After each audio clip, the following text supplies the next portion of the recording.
Doug Lombardi. I'm from Valve, and we're showing Left 4 Dead. Left 4 Dead is a new game from Valve that's attempting to do for cooperative multiplayer gaming what Counter-Strike did for traditional multiplayer gaming. And specifically, that means sort of like bring sort of new highs to the genre, also make it a more dynamic experience.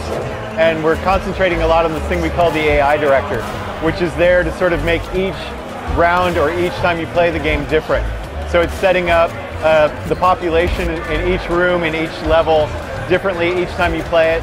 It's also monitoring your skills and the team skills to sort of subtly adjust difficulty.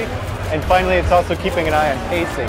We found in playtesting that if players are exposed to combat for too long, they'll get this thing that we call battle fatigue, where they're just sort of sensory overloaded and they sort of need to put down the mice to get a break.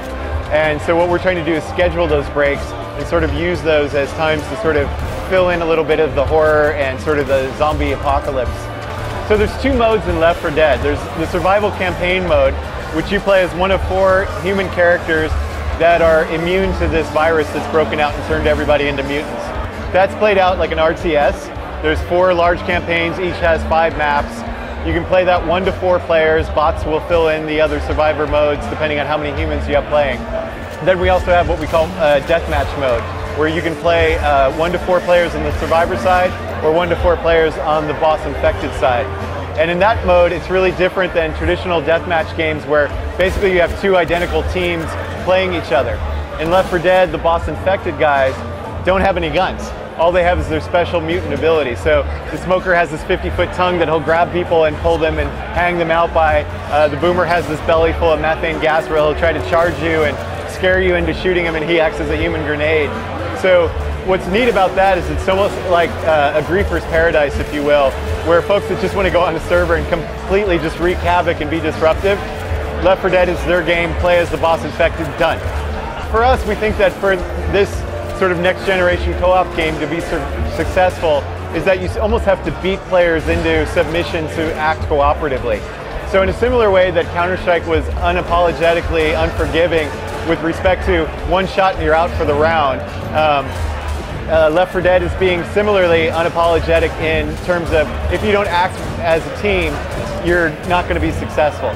So if one player tries to go off rogue and says, oh, my team is being too slow, I'm just going to charge ahead, unless he is a super badass, he's going to get owned. And then there's more subtle sort of reminders or reinforcements of that cooperative play. Also, if he gets taken down in the street, for example, he'll be laying there and he can still shoot and use his weapon, but he can't progress until you come and revive him and bring him back up. You can also do more subtle things, like if you're doing really well and somebody needs health, you can toss somebody your health back. And there's a lot of other subtle things like that, just to sort of encourage teamwork and to get players acting more as a unit, and less as just a bunch of Rambos who happen to be put on the same team together. A lot of Valve's success has come from being very open and supportive of the mod community. Counter-Strike came from the mod community, Dave Defeat came from the mod community, Team Fortress came from the mod community. So a lot of our employees, a lot of our properties came from that community. So with Left 4 Dead, we're obviously going to continue that tradition, and folks can count on an SDK coming out a few weeks after launch. Folks who are working with Hammer right now and making maps for the Source engine could probably get a jump start on making some maps and thinking about what they want to do with Left 4 Dead. And then once the APIs come out for the AI director and populating those maps with the zombies and the boss zombies, they'll sort of have a jump on getting that stuff out there. The 360 version of Left 4 Dead is being built internally at Valve. We've sort of evolved to a point where we have a resident team, a resident version of the engine.